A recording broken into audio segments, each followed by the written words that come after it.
26শে জানুয়ারি প্রজাতন্ত্র দিবস উপলক্ষে রেড রোডে কুচকাওয়াজের মহড়া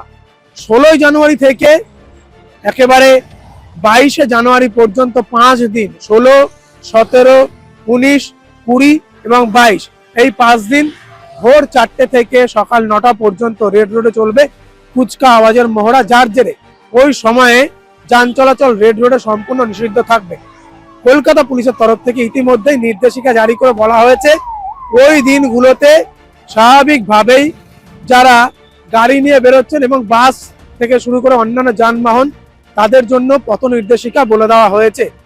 হাওড়া থেকে যেসব গাড়ি তারা বেহালা বা ডায়মন্ড হারবার বা দক্ষিণ কলকাতার দিকে আসবেন তারা যেন রেড রোড এড়িয়ে তার পার্শ্ববর্তী যেসব রাস্তা যেমন রানী রাসমণি রোড অর্থাৎ RR Avenue, Esplanade road, central Avenue, সেই সঙ্গে সঙ্গে ক্যাথিড্রাল রোড, এইসব রাস্তাগুলো ধরে তারা যেন তাদের যানবাহন নিয়ে যান। একই সঙ্গে বেহালা বা ডায়মন্ড হারবারের দিক থেকে খিদিরপুরের দিক থেকে আগত যেসব গাড়িগুলো সেই সব গাড়িগুলো কিন্তু সম্পূর্ণভাবে যাতে বেহালা থেকে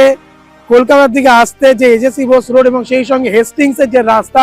সেই রাস্তা ধরে যেন তারা হাওড়া বা ধর্মতলা চত্বরে প্রবেশ করেন। কলকাতা পুলিশ জানাচ্ছে যে রেড রোডে মহড়া এবং সেই সঙ্গে 26শে জানুয়ারির যে অনুষ্ঠান তার জেরে দুদিন আগে থেকেই সম্পূর্ণভাবে রেড রোড বন্ধ করে দেওয়া হতে পারে বা হবে। সেইখানে দাঁড়িয়ে স্বাভাবিকভাবেই ওই দিনগুলোতে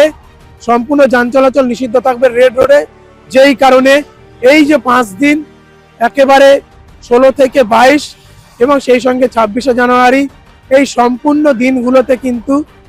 যাতে যান চলাচলে কোনো সমস্যা না হয় এবং সুষ্ঠুভাবে যান নিয়ন্ত্রণ হয় তার জেরেই এই নির্দেশিকা পুলিশের তরফ থেকে জারি করা হয়েছে। তাই যারা রাস্তায় বেরোবেন তারা যেন অতি অবশ্যই হাতে সময় নিয়ে এবং কলকাতা পুলিশের নির্দেশিকা দেখে পথ নির্দেশিকা অনুসরণ করে যাতে রাস্তায় বেরোন। শুভঙ্কর মণ্ডলের রিপোর্ট, কলকাতা টিভি।